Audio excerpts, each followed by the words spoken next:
And we are live. You already know who it is. My name is Mike Kyle, aka the Fantasy Vulture. I have over a decade worth of fantasy football experience and have continuously competed for fantasy championships over the course of the past 6 seasons. Let's make it 7 in 2020. But enough of me.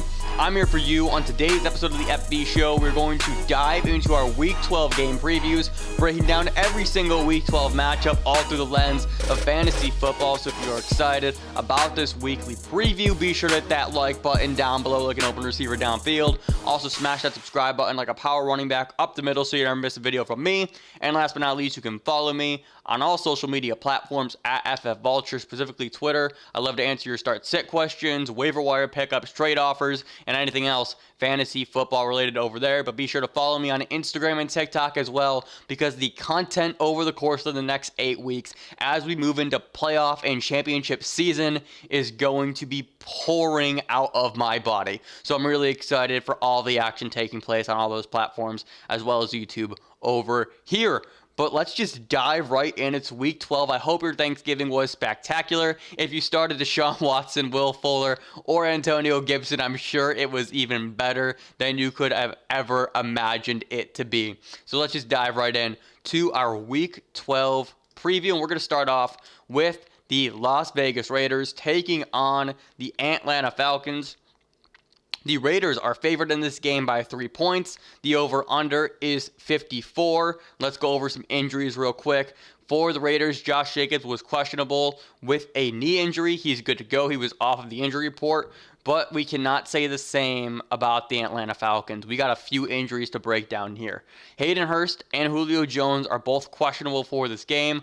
Julio battling a hamstring injury, as always, and Hayden Hurst was battling an ankle injury. They're both going to be game time decisions. I expect that they both will play. Although, if Julio Jones does not play, I will not be shocked. We've seen them take this approach with Julio throughout the course of the season where, hey, even if it's questionable, where we think he can probably play, we're going to sit him out because they're really trying to preserve what Julio has left in his system. But the big thing for me in this game is Todd Gurley is inactive due to a knee issue.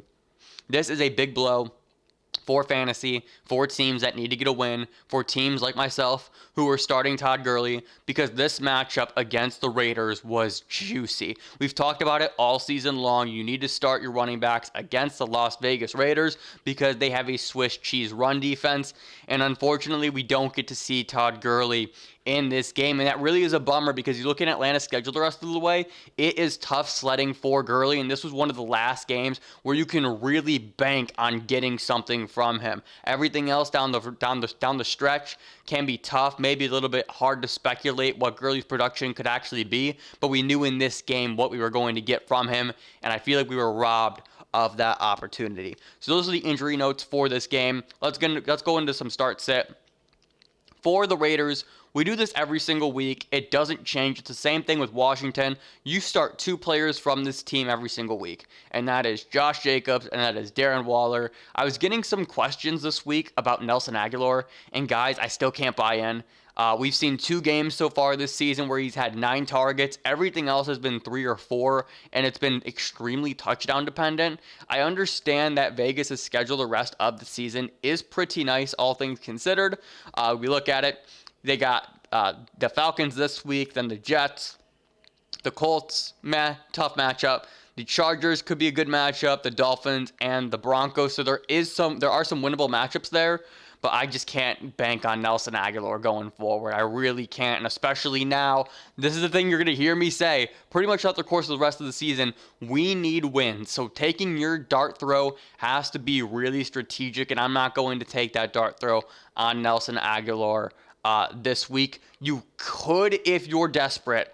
I'm just not in that position. There are a few other options who I'd rather have this week, all things considered. Josh Jacobs always in your lineup. Darren Waller always in your lineup. Let's go over to the Falcons. Calvin Ridley always in your lineup. What do you do with Julio Jones? That kind of becomes a question, right? If Julio Jones is active, you have to play him. And the reason why you have to play him is because, one, the talent. We know what he's done when he is on the field. And we also know that the matchup versus the Raiders is great. It's one of those things where you kind of have to bite the bullet. Like, that's a risk I'm actually willing to take, right? Would I rather start Nelson Aguilar or a hobbled Julio Jones? I'm going to take Julio Jones pretty much every single time. Yes, there is that built-in risk that, he may leave the game early. I don't care. The talent and the offensive production for the Falcons is always going to be there, and I'm going to take Julio Jones in that aspect. Hayden Hurst, if he's up and he's active, you're likely still going to play him in your lineup if that's been your tight end all season long. I want to talk about Brian Hill real quick. With Todd Gurley out, Brian Hill is going to assume the workload of Gurley, and again, start your running backs versus the Raiders. We've seen now a few times so far throughout the course of this season where running back situations can get messy and people are looking for running back options. Whether you're still starting Wayne Gallman, whether you just had Salvon Ahmed go out with injury, Gio Bernard battling a concussion without Joe Burrow, you need running backs. With Pittsburgh and Baltimore and those running backs being all up in the air because of that game, you need running backs. Brian Hill should be a guy who you should strongly consider picking up because, again, start your running backs against the Raiders. That's all I have for this game. Actually, I want to spend one more moment here talking about Matt Ryan. Guys, the matchup is here for Matt Ryan. We got Matt Ryan extremely wrong last week versus the Saints. I don't think he does 2 games in a row with Hayden Hurst should be on the field. Julio Jones, we hope, is on the field, and that really does make a difference in who Matt Ryan is at the quarterback. Calvin Ridley has been spectacular all season long. If you need a spot start at quarterback, I really do like Matt Ryan if he is available on your waiver wire. Or if you are somebody who typically starts Matt Ryan, please start him in this matchup. I think good things are bound to happen for him in this game. All right, let's move on to our next matchup, and that is going to be the Los Angeles Chargers taking on the Buffalo Bills in Buffalo. The Bills are favored by 5.5 points, and the over-under for this game is 53. Let's go over some injuries real quick for this contest. Austin Eckler is back at practice with that calf injury, the severe calf injury that has kept him out of your lineups, I believe, since week 4 or 5. So it has been rough sledding for you if you were the Austin Eckler owner. Hopefully you were able to salvage some options off the waiver wire throughout the course of the season like I have. So I'm getting Eckler back, and I feel like I'm getting life back injected to my lineup, but I'm 7-4, so my team hasn't missed a beat without my second round pick. So Eckler's back at practice. He's not going to play in this game, I don't believe. So it's going to be a next week return for him. Kalen Ballage was limited with an ankle injury on Thursday. He should be good to go for this matchup, and the Bills are beatable on the ground. As far as Buffalo goes, the only injury of note here is John Brown has been ruled out with an ankle injury, and that really does shift the way that the Bills play on offense. So let's go over some start-sit questions here. For the Chargers, break out the meme. Start everybody. We have reached the point with this squad where we can confidently say that. They hang 35 points a game on seemingly every single opponent without fail. Justin Herbert has been an incredible star throughout the course of this season. Keenan Allen is as dominant as ever. Hunter Henry finds its way into the end zone. Mike Williams, big plays left, right, center. The running backs have been producing, specifically Kalen Ballage more than Josh Kelly and Justin Jackson, right? But there is production here from every single facet of the Chargers offense, and that is so damn cool. Yes, this Bills defense is tough, but are you really going to sit anybody from this squad who is rolling offensively, right? Their defense fucking sucks, but that's also part of it too, right? This defense is so bad, so every game goes into a shootout. I mean, shit. They gave up 27 points to the Jets last week, right? So in a game that is anticipated to be a shootout, again, a 53-point over-under, how are you sitting anybody in this game, specifically for the Chargers? Moving over to the Bills, it's kind of the same thing, right? Josh Allen in your lineup. Stephon Diggs in your lineup. Cole Beasley without John Brown should be in your lineup. He's been incredible in that role, right? I mean, Cole Beasley's always been this kind of safety blanket for Josh Allen. I won a championship starting Cole Beasley in a full point PPR league last year, right? So I've seen what Cole Beasley can do and how reliable he is for Josh Allen. And with that being said, without John Brown, Beasley should easily see 9 targets. He's a guy who I love in PPR formats. If you're in the standard format, you can probably play him there as well because, again, this Chargers defense is not great. They are very, very injured. So I kind of like starting Beasley a lot. If you can start him as a flex more than a wide receiver too, I love that for you. And then lastly, as far as the running backs go, whether it is Zach Moss or Devin Singletary, we kind of side on the same side of things every single week. And that is Zach Moss over Devin Singletary. Yes, this game should be a shootout, but I don't believe Buffalo is ever really going to be playing from behind in this game. So what that does is that just means that Zach Moss is going to be at the goal line, getting some goal line work, as opposed to we would rather have that as opposed to Devin Singletary handling the work in between the 20s in the receiving game. Just the value of the touches that Zach Moss is going to get on a week-to-week basis are just going to be naturally higher than what we'll see out of Devin Singletary. So Zach Moss is pretty much always the play over Singletary. Our next game is going to be the New York Giants taking on the Cincinnati Bengals. The Giants are favored by 6. The over-under is 44. And the Bengals' first game without Joe Burrow after tearing every single ligament in his knee. It is not a great situation here. The injuries for the Giants, there are none to note, so we like that. And then for the Bengals, again, no Joe Burrow. Fucking stinks. And Joe Mixon is still on IR, and Gio Bernard is actually questionable with the concussion. He's been getting limited practices. In all week long. I think he's going to end up playing, but even still, I'm not starting a soul on this Bengals team. Maybe Gio, maybe because I know what I can get out of him, right?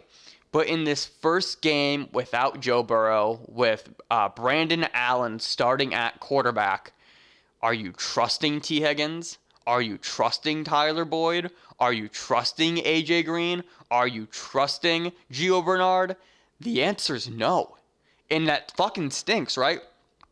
I've been somebody, and across all my leagues, I've relied on T. Higgins. T. Higgins, one of my favorite rookies. T. Higgins has helped me revive part of my dynasty team in a way that I didn't think I would get in year 1. T. Higgins has been a guy who I've been starting in my home league every single week, and he's been great. You just can't do it. You just can't do it because you don't know what you're going to get. It's the exact same reason why I said, we're not going to start Michael Thomas last week versus the Falcons with Taysom Hill, because you don't know what you're going to get. Now, ultimately, it proved that, hey, you can start Michael Thomas with Taysom Hill. But that's the thing. You have to see it first. We can't take these risks. We can't take these gambles in Week 12 when we are vying for a playoff spot. So I'm sitting Boyd, I'm sitting Higgins, I'm sitting Gio, I'm sitting AJ Green. We'll see what happens after this week, and we'll make our evaluations from there. If you can start them, if you can cut them all together, or if you need to hold on to them on your bench. In terms of the Giants, I think this is actually going to be a really good Daniel Jones game. I think we're due for one. We've seen the rushing upside kind of show through with Jones over the course of the past few weeks, especially against his games versus the Eagles in particular. This Bengals defense is bad. This has Darius Slayton game written all over it, right? Sterling Shepard's another great play. I think you can go with Evan Ingram as well. I'm really excited to see what the Giants can do, because if the Giants win this game, I believe they are now tied with Washington for the division lead in the NFC East. And this is the game where they should handily win, especially without Joe Burrow on the other side.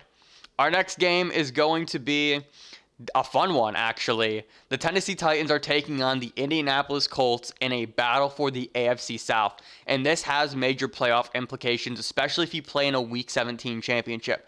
Currently, the Titans have the division lead. I believe the Colts are one game behind. If not, they're tied, and the Titans have the tiebreaker. But basically what we need these two teams, we need them to battle it out down the stretch so we don't get the possibility of one of them sitting their starters for Week 17 if you play in a Week 17 championship. So let's talk about this game. The over-under for this game is 51.5. The Colts are actually favored by 3. Kind of weird if you ask me. I like the Titans team just a little bit more, especially offensively.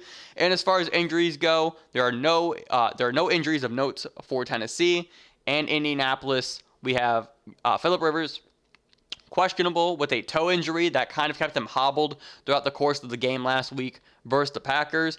And Zach Pascal is questionable with a knee injury. I expect both players to play. So start sits then. This is where things get fun. First off, your Titans. Come on. We're still doing this? Are we really doing this? Henry, Smith, and Brown are all locked into your lineups pretty much rest of season, essentially, right? I don't see the world where you're ever going to bench any of those 3 players. They are all too talented. They all have tons of end zone upside, touchdown upside, and that leads me to the question of what do you do with Ryan Tannehill this week? I'm not playing Tannehill personally. I'm starting Taysom Hill over him instead.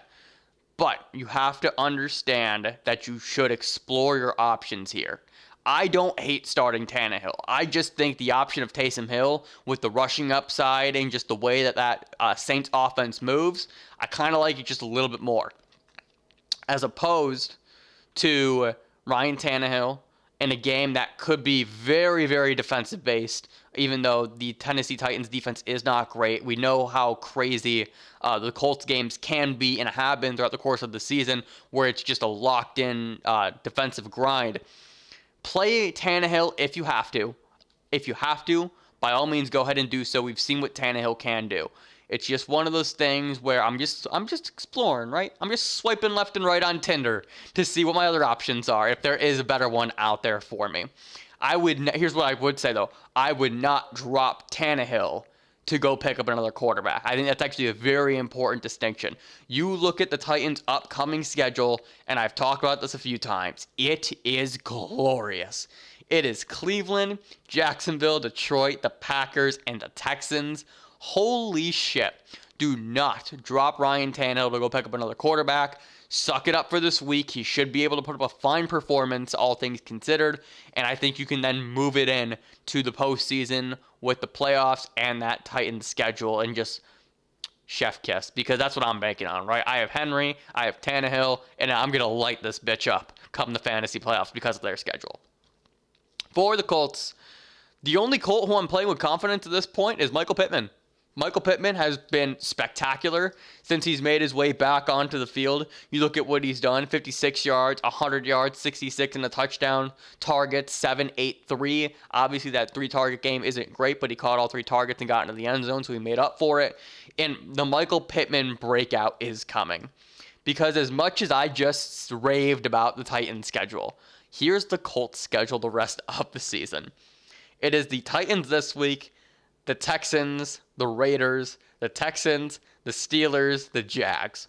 My God. Michael Pittman is going to feast. I was asked on Twitter today, who would I drop DJ Chark for? And somebody sent me their screenshot of their waiver wire, and my answer was Michael Pittman in all cap. It was Michael Pittman now, right? And it should have said Michael Pittman yesterday, right? Like, you need to pick up Michael Pittman if he is available on your waivers, because he is going to be a superstar down the stretch, and he's going to be one of those guys. We see this every single year. Guys emerge out of nowhere, and they just make this giant leap towards the final stretch of games, and that's what's going to happen with Pittman this year. I can fully feel it. The schedule lines up for him. The matchups, Rivers just seems to target him a bunch already, right? So things are going in the direction of Michael Pittman, and I don't think that's going to slow down anytime soon.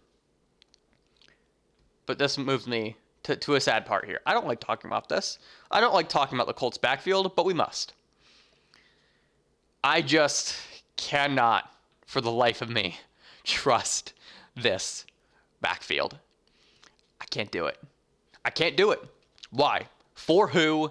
For what?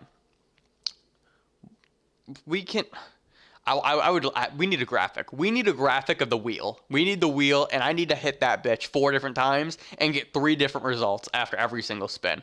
Because that is what you're playing when you start a member of the Colts backfield. Last week it was Jonathan Taylor. The week before it was Nyheim Hines. The week before that, it was Jordan Wilkins. Why do you want to put yourself in a situation where you have no fucking idea what you're going to get out of your running backs? Why? You start 2 of them. It is the most valuable position in fantasy. And what you decide to do when you start a running back of the Indianapolis Colts is you light that position on fire because you're hoping and you're praying that it's going to be your guy's week. And what we've seen from Frank Wright is he does not give a fuck who it is. The report came out last week. Nyheim Hines is going to get the majority of the work. Everybody threw Nyheim Hines into their lineup after that. Jonathan Taylor had 22 carries. Yeah.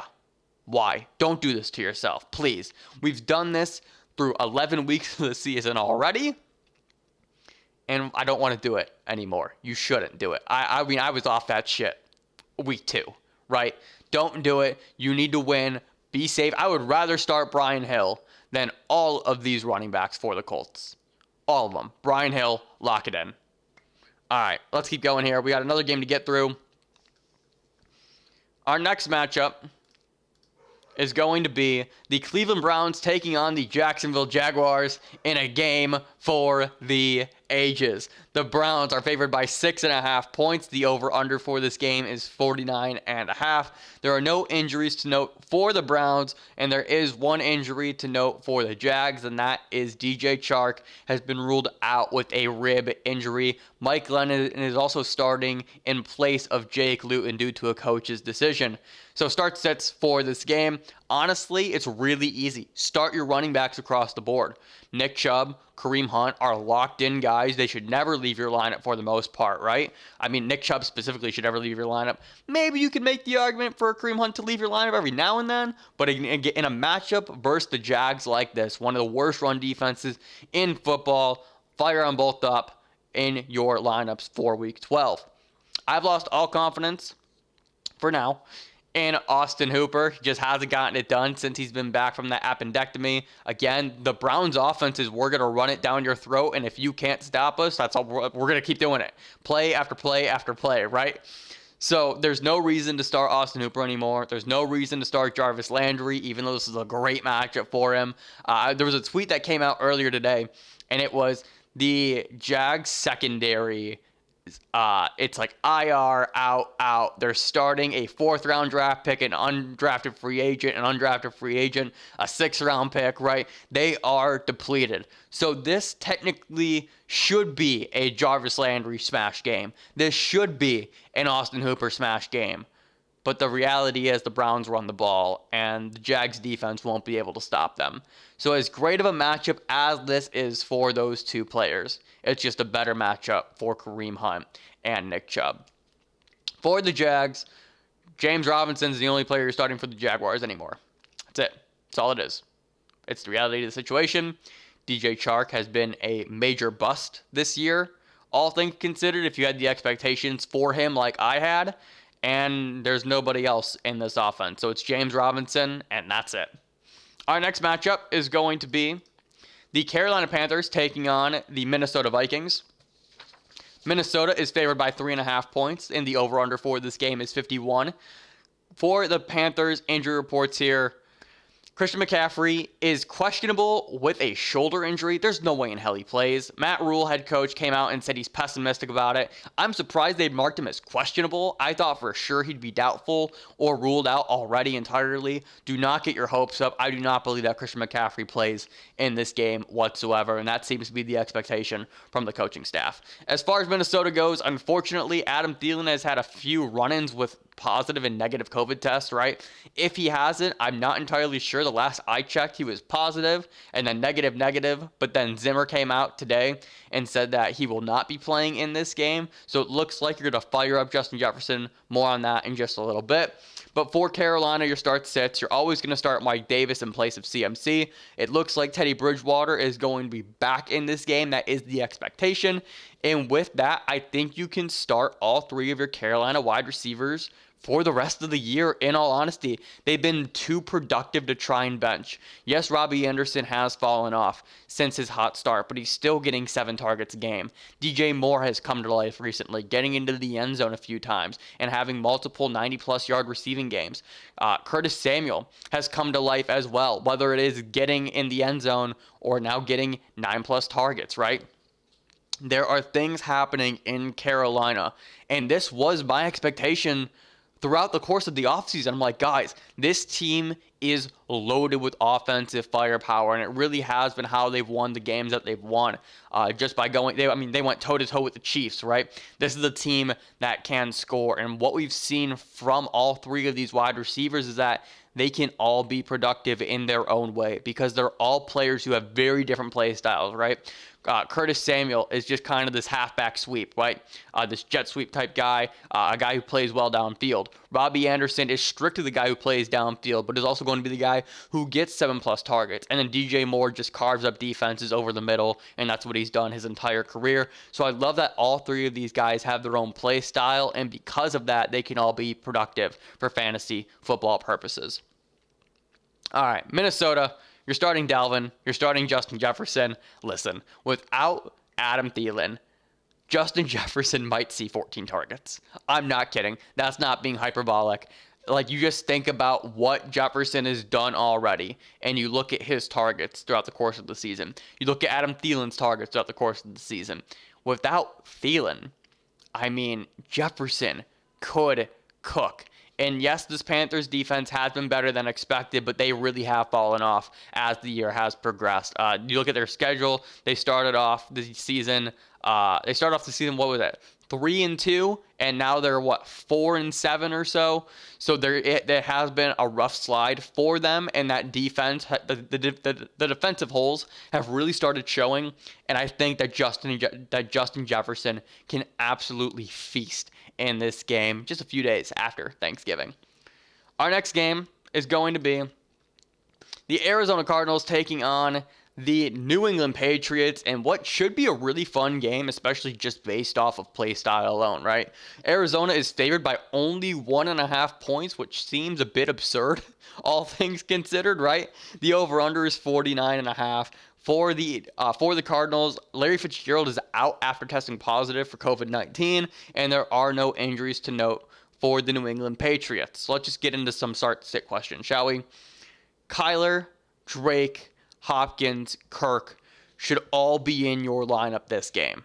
It's just what we're doing with this Cardinals offense. Remember, the Patriots tend to take away the number 1 option. That's what their defensive game plan is every single matchup. So that means they're going to try and take away DeAndre Hopkins, which means it should be a Christian Kirk game. Now, that being said, you're not going to bench DeAndre Hopkins, which is why I said you need to start him, because the talent is too high for him to be benched, right? He is too good of a player to ever be considered to be benched, might I add, right?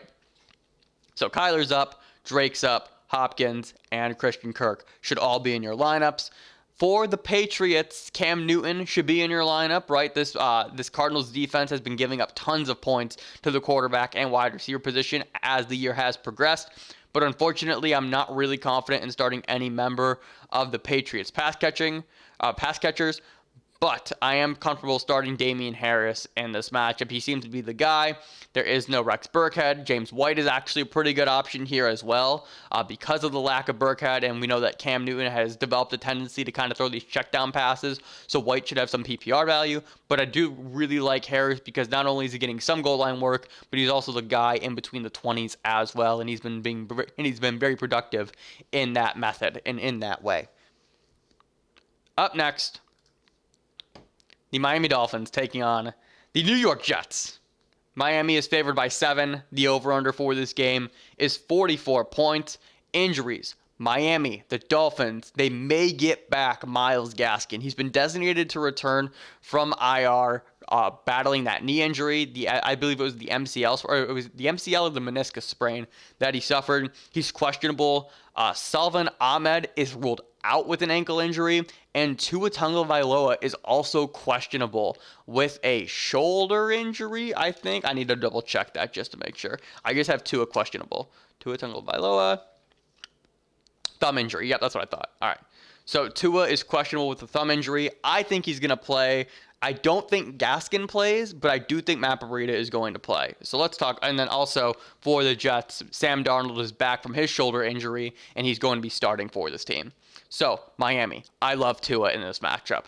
Last week I was a bit down on Tua facing the Broncos. This week I'm back up just because the matchup screams you need to play Tua, right? It's a game versus the Jets, 0-10. The Dolphins are looking for a bounce back win after that disappointing game versus Denver, and I think they could easily get it here versus New York. Myles Gaskin may be back. I'm pretty confident if Gaskin's back, you start him, right? Like it's really that easy. Breida, if Breida is healthy and Gaskin is ruled out, you're going to start Breida instead. I'm starting Devontae Parker with full confidence. I'm fully at that point now. I've seen it multiple weeks now with Tua under center that Parker can still be relevant, and that has me really excited for his long-term outlook, not only the rest of this season, but going forward as well. So you're going to start Parker, you're going to start Tua, and then whoever the starting running back is for the Dolphins. Again, if Gaskin is up, you start him. If he is not, you start Breida. It is that easy for me. For the Jets, Miami's defense has been great all season long. They have been one of the more surprising defenses. They really just kind of turned it around after the atrocity that was last year. So their defense may be too good to start any player on the Jets, right? Frank Gore is the starting running back this week due to the injury of La'Mical Pirine and that injured ankle. Sam Darnold is back from the shoulder injury, so we'll see what he does in this matchup. But if I had to start a Jets wide receiver specifically, this is how I would rank them. I would rank them Rashad Perriman, Denzel Mims, Jamison Crowder. We've seen Jamison Crowder really start to fall off with the emergence of Perriman and Mims, so Crowder's going to be 3. From there, we're deciding between Perriman and Mims, and it's just the reality of Rashad Perriman just seems to be the guy that gets in the end zone, while Mims does the majority of his work in between the 20s. I like Mims' outlook more long-term, but right now in Week 12, I would rather start Perriman over Mims, but I can't stress this enough. We've seen Denzel Mims on the field for, I believe, 4 weeks now. I need to verify this, right? We've seen Denzel Mims, 1, 2, 3, 4. We've seen Denzel Mims on the field now for 4 weeks. In 3 of those weeks, he's been the leading receiver for the Jets. So if you want to take your shot on Mims, you can do so. It's just a matter of who Miami deems to be the Jets' number 1 wide receiver. If they deem it to be Perriman, you play Mims. If they deem it to be Mims, you play Perriman, right? You guys kind of have to battle. Xavier Howard's been unbelievable. The resurgence he's had so far this season has been really dope to see. And I'm just, to me, now that I say this out loud, maybe you do start Mims. Like if you had to pick one, because they take away Perriman, and we've seen what Mims has done target-wise, 7-3-8-7. Like Mims is just being hyper-targeted at this point. So maybe you do play Mims. Would you rather play Mims? Like, let's go through some names here. We're going to play a quick little name game here. Would you rather play Denzel Mims, Mims/Perriman, okay? We'll do both. Combine them into one. Mims and Perriman or Curtis Samuel versus the Vikings? The answer is Curtis Samuel. Mims or Perriman or Michael Pittman versus the Titans? Michael Pittman. Mims or Samuel, or I'm sorry. Mims or Perriman or Pittman? Perriman or Mims, give me another good one. Tim Patrick, I think that's an interesting one. I think I'd rather start Mims or Perriman over Tim Patrick. I would rather start Cole Beasley over both. I would rather start Mike Williams over both. I would rather start Perriman and Mims over Nelson Aguilar. So just to kind of give you some names as to who I would rather start in that situation for you. All right, our next matchup is going to be, speaking of Tim Patrick, the New Orleans Saints taking on the Denver Broncos in Denver. The Saints are favored by 6 points. The over-under for this game is 43.5. There are no injuries to note for the New Orleans Saints, and for Denver, Jerry Jeudy is questionable with an Achilles injury. Start sets for this game, pretty simple. Taysom Hill, Alvin Kamara, and Michael Thomas should all be in your lineup. I'm starting Taysom Hill at quarterback this week, not at tight end. Again, I'm benching Ryan Tannehill for Taysom Hill because I have the flexibility to do so. understand that if you are starting Alvin Kamara, it's not even if you are starting. Understand that when you are starting Alvin Kamara, you are only going to get 70% of him, right? Because he's not going to get the targets that he once did with Drew Brees with Taysom Hill under center. And it's really something that I'm really starting to think more and more about. Guys on teams, running backs on teams with rushing quarterbacks just don't see targets. And that's something that we don't fully talk about, maybe as much as we should, right? It's the reason J.K. Dobbins doesn't see a whole lot of targets. It's the reason that David Johnson or Carlos Hyde last year didn't see targets in Houston. Just Deshaun Watson historically has a low target share to the running back. Kyler Murray. Why are we bitching about Kenyon Drake? Because he's not seeing targets. And why? Because Kyler's going to run the ball for 80 yards every single game. Who else? Josh Allen. We don't like Devin Singletary because even his pass catching work is limited because Josh Allen is going to run for first downs and things of that nature when it's third and long or third and short. So it's just something that I'm really starting to consider and pay attention to more and more is just, hey, when I'm going into draft season, I'm going to try and avoid running backs who play on teams with quarterbacks who also run, because what it does is it ends up capping their pass catching ceiling. And we saw that last week with Alvin Kamara only seeing one target when he was averaging 8 per game. Going over to the Broncos, Melvin Gordon is a fine start, I think, but honestly, that's all I'm really comfortable starting on this side of the ball. If you have to, Tim Patrick, and I actually like Tim Patrick over Jerry Jeudy rest of season. We've just seen it enough from Patrick, and we haven't seen it in a full from Jerry Jeudy. So it really is just understanding where we're at in the fantasy season and understanding the data that we have. And the data has basically been, Tim Patrick has been much better than Jerry Jeudy so far this year. And if you are going to start a Denver Broncos wide receiver, that's going to be the one who I want to start rest of season. I don't have much interest in Phillip Lindsay. He's been fine, but he hasn't been great. And obviously, I'm not touching Drew Lock with a 10-foot pole. Noah Fant's been extremely disappointing. I don't think he's a must start at this point anymore. If you have a better option available on your waiver wire, take a look instead because you might be able to make that pivot late on Sunday. Our next game, the San Francisco 49ers taking on the Los Angeles Rams. The Rams are favored by 6.5 points, and the over-under for this game is 45. Raheem Mostert was designated to return from IR with that knee injury. The expectation, I believe, is that he's going to play. So if he is active, you put him in your lineup. We know the talent that he is. I wouldn't say, I'm going to walk that back a little bit. I'm not going to throw Raheem Mostert directly into my lineup. I'm going to look at my options.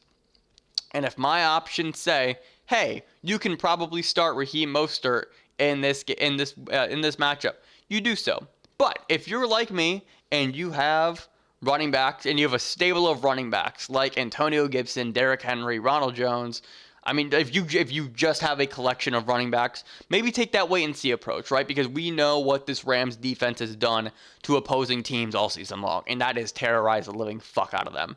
So I don't love Mostert particularly in this matchup, but I know that the talent that he has and what he's capable of doing, and just the fact that he is the number one back for this 49ers team, and getting him back is going to make a big difference in their offense. Speaking of making a big difference in their offense, Deebo Samuel is back, fully healthy, ready to go from that hamstring injury. I'm also not really going to play him in this game. And it's simply because I don't trust the matchup. And that's kind of how I view this 49ers team as a whole. I don't want to really start any of them, all things considered. Brandon Ayuk has been great. I don't trust him versus the Rams. Deebo Samuel is super talented. I don't trust him versus the Rams coming off of injury. Raheem Mostert, sure, because you know the talent and you know the volume that he's going to get. But are you really excited about starting anybody on this 49ers team against the defense that is the Rams? Aaron Donald, Jalen Ramsey, Jordan Fuller, right? Meh, probably not, all things considered. Moving over to the Rams, there are no injuries of note for them, but who are you going to play, right? This is what we do every single week. Cooper Kupp is in your lineup. I blanked on Robert Woods' name. Cooper Kupp, Robert Woods, and Darrell Henderson should all be guys in your lineup. I still like Henderson over Malcolm Brown and Cam Akers, it still seems to be Darrell Henderson as the guy. I know it's been a bit tough sledding for him as of late, but just from what we've understood so far from this Rams team, it's that they all just kind of ping pong, right? But the consistent through line of this season has been Darrell Henderson. You look and it's 19 points, 18 points, 20, 9, 8, 9. Like, yes, there are some duds in there, but he's been the most consistent of them, all things considered. And I'm going to try and bank on that consistency going forward. We'll see what Cam Akers does. His workload has kind of slowly improved over the course of the past 2 weeks or so, but it's still not anything substantial enough to get him into your fantasy lineups, and that is one of the reasons why I like Darrell Henderson more, because Cam Akers to this point is not a threat. Malcolm Brown is a threat at the goal line, but even still, we've seen Darrell Henderson get those touches as well. That's all I got for this game. We got a few more games to get through. Up next, the Kansas City Chiefs taking on the Tampa Bay Buccaneers. The over-under for this game is 56. That's the highest over-under for the week. The Chiefs are favored by 3.5. And this is the game, very, very simply, start everybody.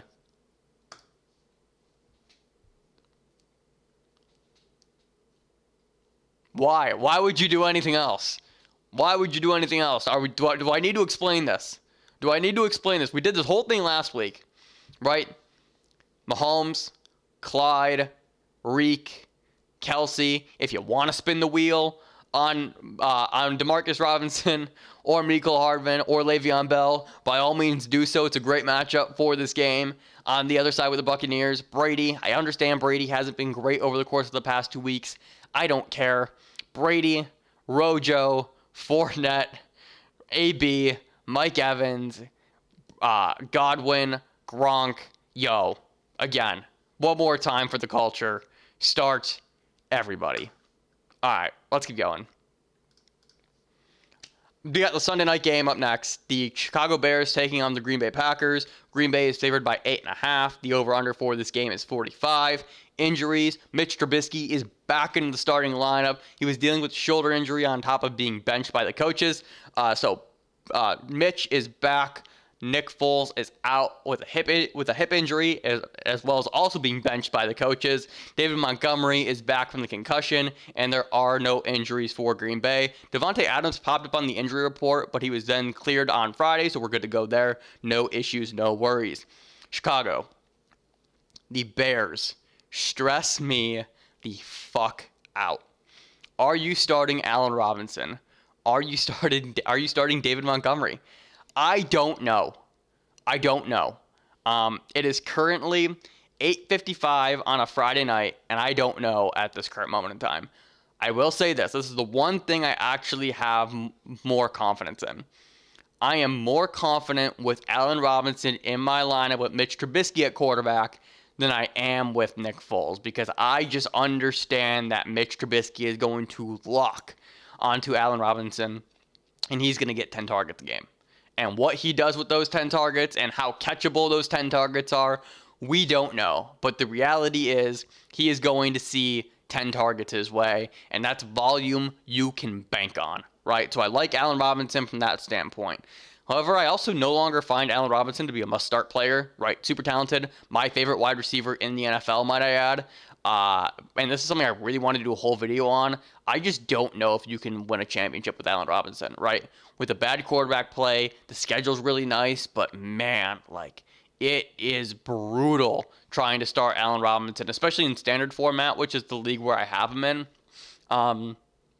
Just understanding you're going to get 55 yards and nothing, or you're going to get 100 yards and a touchdown, and just that variance is so high for him, and it's one of the things that makes him a really difficult start, and it's one of the reasons why I have no idea what to do with him. I think in PPR formats, he's a much safer option, just because, again, you know he's going to catch 7 passes, right? So 7 for 80 yards or so. Like, that's a pretty good game from him. But man, Allen Robinson really is a tough player to try and navigate throughout the course of the fantasy playoffs, and let alone the championship. That's going to be a whole thing that I really want to sit down and lay down my thoughts on and really map them out. David Montgomery, not starting him. Probably not. If I had David Montgomery, I'm starting him right? Like, that's the thing. Like, I have my takes, but then I think about it just a little bit longer, and it's like, do you? Because this Packers run defense is brutal, but David Montgomery is not good. So it's unstoppable force meets immovable object. Who is going to come out victorious here?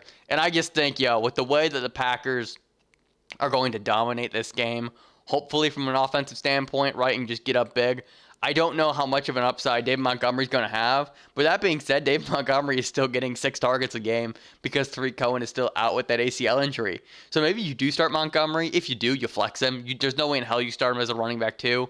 And maybe you start him as a safe flex option just because he has that baseline, right, with that built-in pass-catching work now. But even still, there's probably a million other running backs who I'd rather start over David Montgomery, all things considered. Consider it a desperation play. If you absolutely have to play David Montgomery, you can, because there is a line of thinking that says, hey, he could be good in this matchup, but I do think more often than not, he is going to hurt your fantasy team if you start him. For Green Bay, you know the deal. Robert Tonyan, Aaron Rodgers, Aaron Jones, and Devontae Adams are all in your lineup. That's it for right now. Allen Lazard hasn't done anything to prove himself. In that way, you can never predict when Valdez-Scantling is going to go off. And with that being said, you start the big 4, and that's it for the Packers. Up next, one of our last games here is going to be the Seattle Seahawks taking on the Philadelphia Eagles. A lot of thoughts here for this game. The Seahawks are favored by 5. The over-under for this game is 50. And injuries. Chris Carson is back with that knee injury. There are no injuries to note for the Eagles, so everyone is backing up, ready to go for this game. For the Seahawks, start everybody. You start all of them.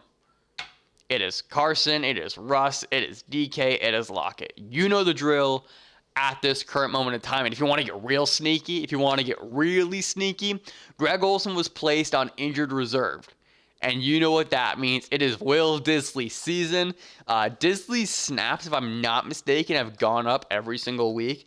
And if not, he's still been on the field quite a bit. Will Dissly. Let me pull these up so I'm not talking out of my ass. Yeah, I mean, he has games where it's 58%, 63%. Last week was also 63%. We know what Will Dissly does, and that is score touchdowns. We know Russell Wilson targets the tight end position a ton. So if you want a really sneaky flyer, Will Dissly might be the guy to start this week in the re-emergence of Big Montana. So I kind of like Will Dissly in this matchup now that I say this out loud. Maybe I'll add him in Dynasty. Who knows? All right. So you know what to do with your Seahawks. That's never really been a question. For the Philadelphia Eagles, besides Miles Sanders, who is locked into your lineups, I have no fucking idea. I don't know. And I'm fine saying that. I am perfectly okay saying that. The reason why is because Carson Wentz hasn't given me a reason to feel confident about anything. He really hasn't. He's been this, and then this, and then this, and then this, and then back up here, and then back down. Like, how can we trust Carson Wentz in this game that screams you can start Carson Wentz, right? It's been this way for the past 3 weeks, right? Carson Wentz has been put in matchups where you should be able to start him against the Giants, against the Browns, and now against the Seahawks, and he just hasn't come through. But that's the thing. 3 down weeks. He's due for a big game, and this has it written all over it. I don't know what to do. And me saying I don't know what to do more often than not leads to me trying to stay away from those players. Travis Fulgham has been a monster disappointment. I believe it was Jake Seeley of The Athletic did a full breakdown on Fulgham, and it's basically been, hey, teams are treating him as the number 1 wide receiver, and because of that, he has really struggled. So maybe we're done with Fulgham for now. Jalen Reagor, this is the game that screams start Jalen Reagor. This is the game that screams start Dallas Goedert. I don't know what to do. So I think this is how I'm going to play it, okay? We're going to divide this up between starts and sits. Start, sit. We're going to start Miles Sanders. Easy enough. Miles Sanders always in your lineup. We're going to sit Carson Wentz.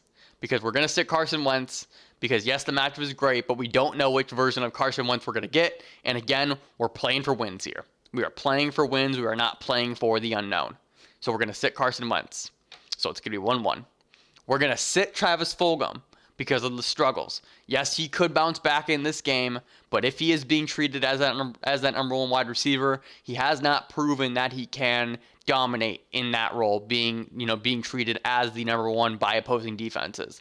So we're going to sit Travis Fulgham, but we're going to play Jalen Reagor, and the reason why, because this is a game where Reagor can easily break free for 60-yard touchdowns. He can get the big play, and if Carson Wentz has the good game, we're going to try and get rewarded off of that. And even if Wentz doesn't have the good game, I think Reagor is going to be a big part of the game plan. And I'm also going to start Dallas Goedert just because of the way that the tight end landscape currently is. That is going to be a guy who should be in your lineup. We know that Wentz does like to throw to the tight end position, and that's kind of the way that we're going to break this down. We're going to sit 2 Eagles. We're going to start 3 of them. And I think that's kind of the way.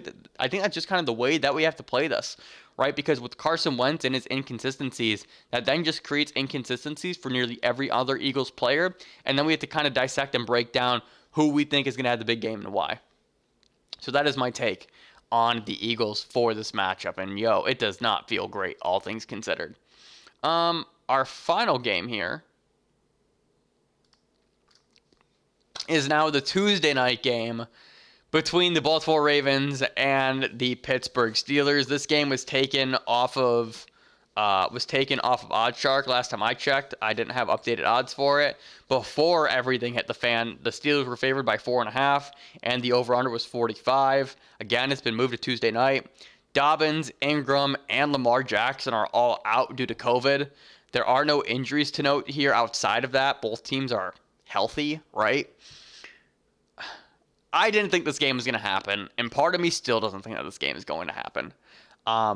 Baltimore is not opening the earliest Baltimore is opening their facilities is Monday. We still don't know what this weekend is going to have in store for them. So, here's what I'm going to say. I would plan on not having these players. Again, this comes down to the known versus the unknown, and the reason why this stinks is because there are a ton of teams relying on Mark Andrews. There are a ton of teams relying on Big Ben, James Conner, Juju, Deontay, and Chase Claypool. If you can withstand it, if you're 8-3, if you're 7-4, and you're in the driver's seat, if you're 10-1, you're 9-2, and you can't afford to lose this week, I think you can play those guys in that scenario. If you can afford to lose, I think you roll the dice. But if you can't afford to lose, you can't take this gamble. There is no way in hell. There is no way on God's green earth that you can take this gamble of trying to hope and pray that this game gets played. If you need a win, if you're 6-5, you're 5-6, whatever the case is, if you are in the hunt looking for a playoff spot, you can't play any of these guys. You just can't do it. You can't do it. You have to look for other options, because what's going to happen? What happens? It's Tuesday night. It's Monday. It is Monday. You are out of options. You can try and pick up Jalen Reagor if he's on your waiver wire to start a wider. Honestly, that might be the play. That might be the play. If you are somebody relying on a Ravens or Steelers player, you need to go to your waiver wire right now. You need to see if Boston Scott is available. You need to see if Dallas Goedert is there. You need to see if Jalen Reagor is there, if Travis Fulgham was dropped, if David Moore of the Seahawks is available, if Will Dissly is available, right? You need to have pivots. And with the way that game is being scheduled for Tuesday, your only possible pivots are going to be that Monday night game. Luckily, there is potential for a shootout in that game, which is nice. But man, I'm having a real hard time trying to convince myself to start a Steeler or a Raven if I have to. Like, it just does not seem like a good time. But I guess just in case this game is played, let's just talk about it, right? For Baltimore, I'm starting Mark Andrews, and I'm going to start. I love RG3. Just, again, rushing quarterbacks. It's what I do. If you guys are subscribed around here, you guys know this. Just rushing quarterbacks are my thing. So you can't start RG3 here. You just can't. That Steelers defense is too fucking good. You start Gus Edwards because without Dobbins and Ingram, he's going to be the guy. So you start Edwards and Andrews. That's it, I think. I honestly think that's it. For the Steelers, I'm not thrilled about Big Ben. I'm not thrilled about James Conner. My order for wide receivers is Johnson, Claypool, Juju. But again, this game is going to be, right? It's so crazy because this game is either going to be canceled or it's going to be a final score of 13-10 because both these defenses are elite. And both these offenses have had the tendency to struggle throughout the course of this season. Yes, Pittsburgh's undefeated, and this offense has rolled in the past, but they've struggled to run the ball. We've seen Big Ben put together a few dud weeks just where things should be great, and he's just been a letdown here. I'm trying to stay away from this game. That's where I officially lie. I'm trying to stay away from it. I'm sorry if you're relying on a Deontay Johnson, on a Chase Claypool, on a Juju, on a James Conner. I get it. These are guys who can win you matchups. But, when the tough gets going, you need to look for other options. Again, it is Week 12. We are playing the known versus the unknown. We have 11 weeks of data to back up our points here. Use those 11 weeks to find the diamond in the rough on your waiver wire, make that pivot, make that adjustment, and keep your playoff hopes alive. Why would you try and put your playoff hopes in the basket of a game that may or may not be played? It is slated to play. But trying to put your championship aspirations in a game that might not be played seems like a really bad idea with 2 weeks left in the season. With 2 weeks left in the season, that sounds like a terrible idea, all things considered. And that's it. That's all I got. Thank you so much for taking the time to watch my Week 12 game previews. If you enjoyed, be sure to hit that like button down below, like an open receiver downfield. Also smash that subscribe button like a power running back up the middle so you never miss a video from me. Last but not least, you can follow me on all social media platforms at FFVulture. I love to answer all of your start-sit questions, trade offers, waiver wire pickups, and anything else fantasy football related over there. And with that, I will see you on Sunday, I think, for my Week 12 game recaps. Remember, people come and go, but fantasy championships are forever, and I will see you in the next video.